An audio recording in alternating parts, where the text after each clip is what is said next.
नमस्कार. मुंबईच्या या व्हिडिओमध्ये आपल्या सगळ्यांचं स्वागत आहे. माजी मंत्री आणि शिवसेनेचे नेते तानाजी सावंत यांचा मुलगा ऋषिराज सावंत हा काल अपहरण त्याचं झालेलं आहे अशा सुरुवातीला बातम्या आल्या.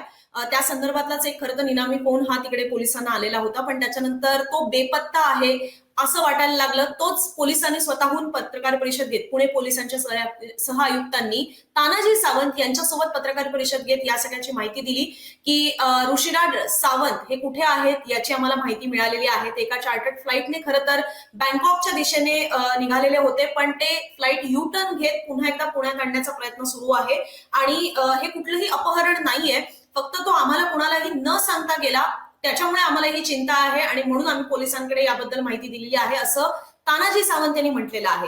मात्र ही पत्रकार परिषद पुण्यात झाली. पुणे पोलीस या सगळ्या संदर्भातला तपास करतायत आणि या दरम्यानच पुण्याचे खासदार आणि जे केंद्रीय राज्यमंत्री आहेत, केंद्रीय नागरी उड्डाण या खात्याचे जे राज्यमंत्री आहेत मुरलीधर मोहोळ यांच्या नावाची याच्यामध्ये चर्चा होते. काही जण दबक्या आवाजात चर्चा करतात, काही सोशल मीडियावर याबद्दल त्यांचं नाव घेत आहेत. तर नेमकं हे प्रकरण जे सगळं घडलेलं आहे त्याच्याशी मुरलीधर मोहोळ यांचा नेमका काय संबंध आहे हे समजून घेऊया. आपले प्रतिनिधी ओमकार वाबळे पुण्याहून आपल्यासोबत जोडले गेलेले आहेत. ओमकार, सुरुवातीलाच हा बेसिक प्रश्न की या सगळ्या प्रकरणामध्ये मुरलीधर मोहोळ यांचं नाव का घेतलं जात आहे?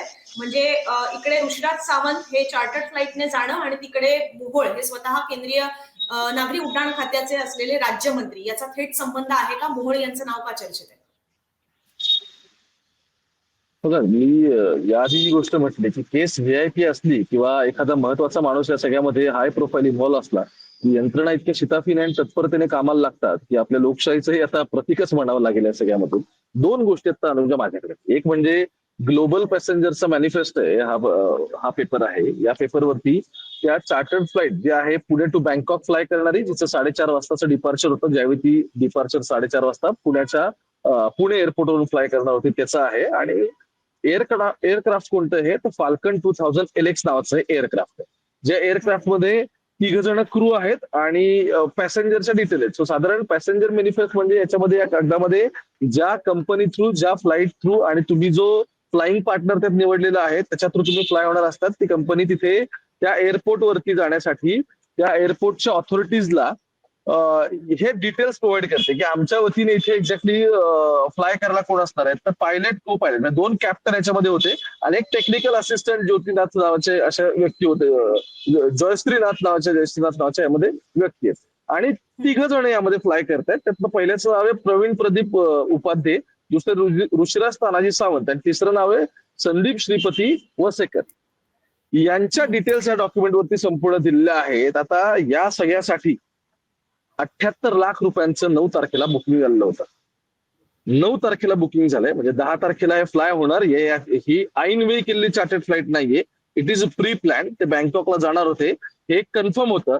त्याच्यासाठी 9 तारखेला हे बुकिंग देण्यात आलं. आता एक बेसिक प्रोसिजर काय असते आपण समजून घेऊ आणि मग त्यामध्ये मुरलीधर मोहोळ यांचा संबंध कसा लगेच एस्टॅब्लिश होतो.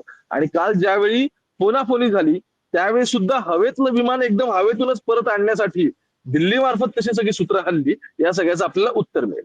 आता ज्यावेळी तुम्ही कोणती पर्सनल एखाद्या कंपनीला अप्रोच करता की तुम्हाला एखाद्या स्पेसिफिक लोकेशनवरून दुसऱ्या एखाद्या स्पेसिफिक लोकेशनला फ्लाय व्हायचंय, तर एकतर ऐनवेळी या बुकिंग होतात, इट इज टोटली फाईन. पण हे प्री बुकिंग आहे, म्हणजे 9 तारखेला बुकिंग झालंय, त्या संदर्भात 78 लाख रुपये पेमेंट करण्यात आलेलं आहे, हे क्लिअर झालेलं दिसतंय. या सगळ्या प्रकरणी आता जेव्हा जबाब नोंदवला जातो या सगळ्या ऋषिराज सावंत यांचा, त्यांनी ते आणखी वेगळं कारण दिले, तेही व्हिडिओच्या शेवटी सांगेल. पण आधी आपण समजलं पाहिजे की सिव्हिल एव्हिएशनला या सगळ्या संदर्भातली माहिती द्यावी लागते, ज्याच्यासाठी director general of civil aviation असतात, यांचं एक फ्लाईंगचं लेटर लागतं. त्यांना तुम्ही एकतर रिक्वेस्ट करायची असते, त्यांना तुम्ही इन्फॉर्मेशन लेटर द्यायचं असतं, कोण कोण कोणत्या तारखेला आणि कोणत्या रूटवरती तुम्ही ट्रॅव्हल करणार आहात, कशा मार्फत. म्हणजे तुमचं प्लेन, म्हणजे ऑब्व्हियसली ही इन्फॉर्मेशन तुम्हाला जर तुम्ही पब्लिक ट्रान्सपोर्ट सॉरी तुम्ही बाकी ज्या फ्लाईट्स आपण जेव्हा जातो मोठमोठ्या ब्रँडच्या ज्या कॉमन फ्लाईट्स असतात त्याला यासाठी लागत नाहीत, त्या प्री अप्रूव्ड त्यांच्या फ्लाईट्स असतात. पण ज्यावेळी तुम्ही स्वतःच कोणतं तरी तिथे विमान घेऊन जाणार असतात किंवा तुम्हाला अगदी महाराष्ट्रातल्या एखाद्या लोकेशनला हेलिकॉप्टर किंवा चॉपरने जरी फ्लायचं असेल, तरी director general of civil aviation त्यासाठी परवानगी लागते.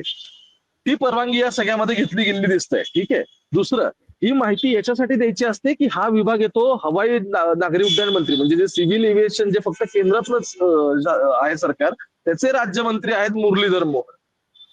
तर सिव्हिल एव्हिएशनला हा संपूर्ण डेटा जातो आणि त्यानंतर एटीसी म्हणजे एअर ट्रॅफिक कंट्रोलर यांच्याकडे या संदर्भातला डेटा परत वरून परमिशन घेऊन तो खाली लगेच पर्क्युलेट होतो. कारण एटीसी या सगळ्यामध्ये काय काम करतं की ज्यावेळी तुमचं एखादा स्पेसिफिक लोकेशन वरून डिपार्चर आहे, त्यानंतर तुम्ही तिथून फ्लाय होता, तो तुमचा फ्लाईंग टाइम, त्यानंतर तुम्ही ज्या स्पेसिफिक तुमचं डेस्टिनेशन आहे तिथे तुम्हाला आता लँड व्हायचं आहे, त्या फ्लाईंग कोणत्या तुम्ही फ्लाईंग झोन मधून गेलं पाहिजे, किंवा एअर ट्रॅफिक कंट्रोल म्हणजे अगदी जसे आपल्याकडे एखादा ट्रॅफिक पोलीस असतात की हे सांगतात की या इथे इथे तुम्ही थांबा, इकडच्यांनी जायचं. अशा पद्धतीने ज्यावेळी हवेमध्ये एकाच वेळी बरीच विमानं उडत असतात त्यावेळी एकाच रूटवर जाणाऱ्या विमानांचं समन्वय साधण्यासाठी, त्यांचं नियमन करण्यासाठी कोणी कोणत्या हाईटला फ्लाय झालं पाहिजे या सगळ्या गोष्टी सांगण्यासाठी, आणि समजा इमर्जन्सी असेल जसं या केसमध्ये झाली की ऐनवेळी त्या पायलटला सांगण्यात आलं की तुम्हाला आता माघारी तिथून फिरायचंय बे ऑफ बेंगॉल पर्यंत, म्हणजे इंडियन टेरिटरी त्या तोपर्यंत ही फ्लाईट सगळी चार्टर्ड गेलेली होती, तिथून त्याला माघारी यायला सांगितलं.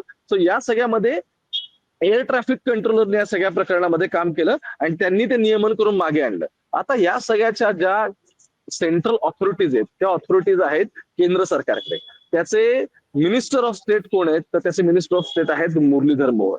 गेले कालपासून या सगळ्या प्रकरणात फक्त चर्चा चालू होती मुरलीधर मोहोळ यांच्या नावाची, पण आता अत्यंत जबाबदारीने आणि सोर्सेसकडून कन्फर्मेशन आल्यानंतर या सगळ्यामध्ये दिसतंय, ते पण इन्व्हेस्टिगेशन जे करतात अशा सोर्सेसकडून कन्फर्मेशन आल्यावरून या सगळ्यांना दिसतंय की तानाजी सावंत यांनी मुरलीधर मोहोळ यांच्याशी संपर्क केला.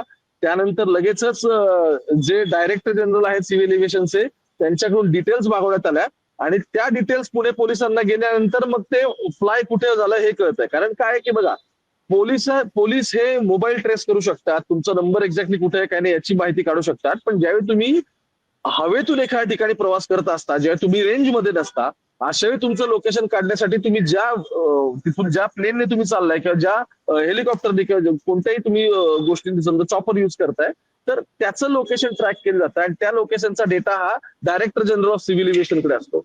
तिथून पोलिसांना लगेच 6 ते 6:15 दरम्यान ही सगळी माहिती मिळाली, ज्यावेळी स्वतः तानाजी सावंत पोलीस कमिशनरेट मध्ये बसलेले होते. तिथून ती पुणे पोलिसांना माहिती मिळाली. त्यानंतर आणखी परत मुरलीधर मोहोळ यांच्याशी फर्दर कम्युनिकेशन झालं आणि अर्थात हे संपूर्ण त्यांचं चार्टर्ड फ्लाईट होतं, 18 सीटरचं चार्टर्ड फ्लाईट होतं, 2000 LX असं त्याचं नाव आहे. तर फाल्कन सिरीज मधलं आहे फाल्कन 2000, आणि याच्यासाठी त्यांनी 78 लाख रुपये बरोबर भरले होते, ते माघारी फिरवण्यात आलं. आता काही ठिकाणी असं म्हटलं जातं की ते थांबवलं होतं येताना, एका ठिकाणी मध्ये उतरलेच दक्षिणेकडच्या राज्यात. तर आता येतात सगळ्यात महत्वाची अपडेट अशी आहे की ते हवेतूनच माघारी आले आणि फ्युएलचं त्यांचा याच्या संदर्भातले सगळं पुणे विमानतळावरून विचारपूस केली जात होती की पायलट तुमच्याकडे किती फ्युएल आहे, रिझर्व्ह फ्युएल आहे का. तर त्यांच्या मॅक्सिमम त्यांची जी कपॅसिटी त्या प्लेनची ती कपॅसिटी युटिलाइज करून पुण्यापर्यंत तेवढं डिस्टन्स कव्हर होईल का याची खबरदारी घेतली गेली आणि त्यानंतर रात्री ते पुण्यामध्ये लँड झाले. अनुजा, सो म्हणजे सरतेशेवटी हे सगळं मुरलीधर मोहोळ यांच्यामुळे शक्य झालेलं आहे असं आपण म्हणू शकतो की, म्हणजे अदरवाईज तानाजी सावंत यांच्याकडे अदर कुठलेही रिसोर्सेस नव्हते मुलाला परत बोलवून घेण्यासाठी. कारण की मला तुझ्याकडनं तो जबाब सुद्धा समजून घ्यायचा आहे, ज्याच्यातनं आपल्याला कळेल की ऍक्च्युअल ऋषिराज सावंत यांचा प्लॅन काय होता. जर मुरलीधर मोहोळ हे मदतीला धावून आले नसते, म्हणजे आपण मोहोळ म्हणण्यापेक्षा त्या पदावर असलेल्या सत्ताधारी पक्षाचा नेता हा सोबत नसता, हा युतीचा पण एक प्रकारे झालेला फायदा आहे तानाजी सावंत यांना आपण म्हणू शकतो. ज्या सगळ्या मधल्या काळामध्ये त्यांना मंत्रिपद न मिळाल्यामुळे ते नाराज झाले, ते हिवाळी अधिवेशनाला सुद्धा थांबले नाही आणि परत निघून आले त्यांच्या मतदारसंघामध्ये, आणि मधले 2 महिने एक प्रकारे गायबच राहिल्यासारखे होते. पूर्ण माध्यमांसमोर आलेले मला पण नाही आठवत. तर त्याच ज्या गोष्टीवर ते नाराज होते, युतीवर नाराज होते, त्याच युतीचा फायदा हा एक प्रकारे सावंतांना याच्यातनं झालेला आहे, दिसून येत आहे.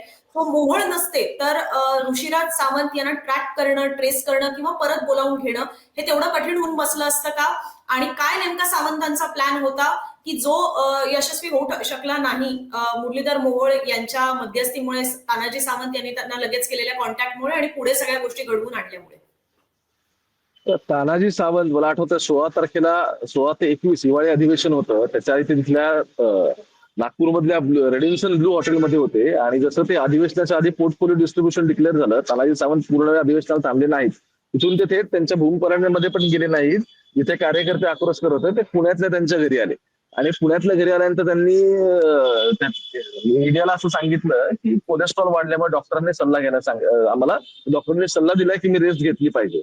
आता तानाजी सावंत हे नाराज का आहेत याचं कारण साधारण पत्रकार म्हणून आपण सगळे एक दिसलं आपल्याला की त्यांना मंत्रिपद नाही मिळालं. ते कॅबिनेट मंत्री होते, सार्वजनिक आरोग्य विभाग मोठा आहे तसा, ह्या सगळ्याच त्यांच्याकडे मंत्रिपद होतं. ते नसल्यामुळे ते नाराज झाले. मग आता ऋषिराज सावंत नक्की नाराज कशामुळे झालेत याची चर्चा जी वेगवेगळ्या ठिकाणी चालली आहे, तर मला असं वाटतं त्या घरगुती भांडणं असतील, पत्नीसोबतचे काही इश्यू असतील, किंवा समजा तानाजी सावंत यांच्यासोबतच त्यांच्या वडिलांसोबत झालेलं काय असेल, किंवा आताच्या घडलं असं कळतंय की जो प्रायमरी स्टेटमेंट यातलं रेकॉर्ड केलं गेलंय, काल रात्री 8:45-9च्या दरम्यान त्यांचं इथं चार्टर्ड फ्लाईट पुण्यात लँड झालं. आता ते जेव्हा लँड झालं त्यावेळी इंटरेस्टिंग गोष्ट अशी आहे की फ्लाईट मधल्या तिघांनाही याची माहिती नव्हती की आपण कुठे पोहोचलोय. त्या तिघांनाही हेच वाटत होतं की आपण बँकॉकच्या एअरपोर्टवरती आता पोहोचलेलो आहोत. आणि जसं ते लँड झाले, ते खाली उतरले, तर समोर त्यांना वेलकम करायला पोलीस उभे होते, कोट अनकोट वेलकम करायला त्यांना पोलीस उभे होते पुण्याचे. आणि ते पोलीस त्यांना घेऊन थेट परत कमिशनर ऑफिसला गेले. त्यांचं स्टेटमेंट तिथे रेकॉर्ड झालं आणि प्रायमरी स्टेटमेंटमध्ये त्यांनी अशा गोष्टी सांगितल्या आहेत की एकतर हे सगळं शॉकिंग होतं ऋषिराज सावंतसाठी, कारण ही वॉज एक्सपेक्टिंग की ते आता बँकॉकमध्ये लँड झाले. पण आल्यानंतर स्टेटमेंट रेकॉर्ड केला, त्यात त्याने सांगितलेलं आहे की 10 दिवसापूर्वीच मी दुबईला जाऊन आलेलो होतो. ही बँकॉकची माझी एक बिझनेस ट्रिप होती. आता 10 दिवसानंतर लगेच परत देशाबाहेर कसं जायचं असं घरी सांगितलं असतं तर घरात वाद झाले असते, आणि त्यामुळे मी घरी हे काही इन्फॉर्म केलेलं नव्हतं. आता हे प्रायमरी स्टेटमेंट सांगतंय, पण मी परत तेच सांगतोय की नक्की वडिलांसोबत वाद होते, पत्नीसोबत काही होते, तर या सगळ्यावरती स्वतः सावंत कुटुंबियांनी एक्सप्लेनेशन देऊन ह्या सगळ्या चर्चांना पूर्णविराम लावणं अपेक्षित आहे. अजून तरी ते काय 100% झाल्याचं दिसत नाहीये. त्याचं मूळ कारण असं आहे की त्या घटना इतक्या नाटकीय दृष्ट्या घडलेल्या आहेत. म्हणजे एक स्टेटमेंट मी आता परत सांगतो की रंजन कुमार शर्मा जॉईंट सीपी बाजूला बसून तानाजी सावंतांच्या हे म्हणतायत की आम्ही अपहरणाचा गुन्हा दाखल करून घेतलाय, आणि तानाजी सावंत त्यांच्याच बाजूला बसून पुढच्या 1.5 मिनिटांनी हे बोलतात की अपहरण वगैरे असं काही नाहीये, पण आय वॉज सो वरीड, असं त्यांचं वाक्य आहे. आणि त्यामुळे आम्हाला वाटलं की आमचा मुलगा कुठे गेला आणि म्हणून मग आम्ही असं केलं. आता बेपत्ता असल्याच्या कंप्लेंटचा कॉग्निझन्स किती घेतला जाईल, आणि अपहरण झालं असेल ही जर त्याची इंटेन्सिटी वाढली तर त्याचा कॉग्निझन्स किती घेतला जाईल. मला असं वाटतं की आपले प्रेक्षक फार याबद्दल म्हणजे हुशार आहेत, त्यांना कळायला.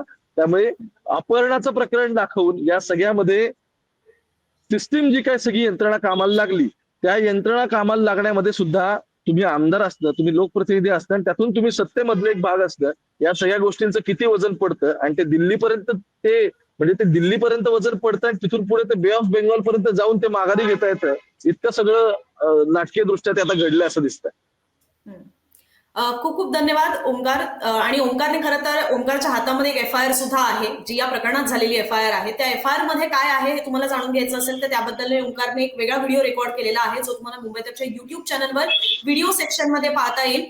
पण मुरलीधर मोहोळ यांच्याबद्दल किंवा पुण्यात त्यांना अण्णा म्हटलं जातं, तर अण्णांचं याच्यामध्ये नेमकं काय कनेक्शन होतं, कारण की दबक्या आवाजातल्या चर्चेपेक्षा आपण खुल्लम खुल्ला याबद्दलचा नेमकी माहिती प्रेक्षकांसमोर ठेवण्याचा मुंबई तकचा प्रयत्न असतो. हीच नेमकी माहिती आम्ही तुमच्यासमोर ठेवलेली आहे. बाकीच्या मुद्द्यांबद्दलच्या तुमच्या प्रतिक्रिया कॉमेंट बॉक्समध्ये जरूर मांडा, आणि असेच माहितीपूर्ण व्हिडिओ पाहण्यासाठी बघत राहा मुंबई तक.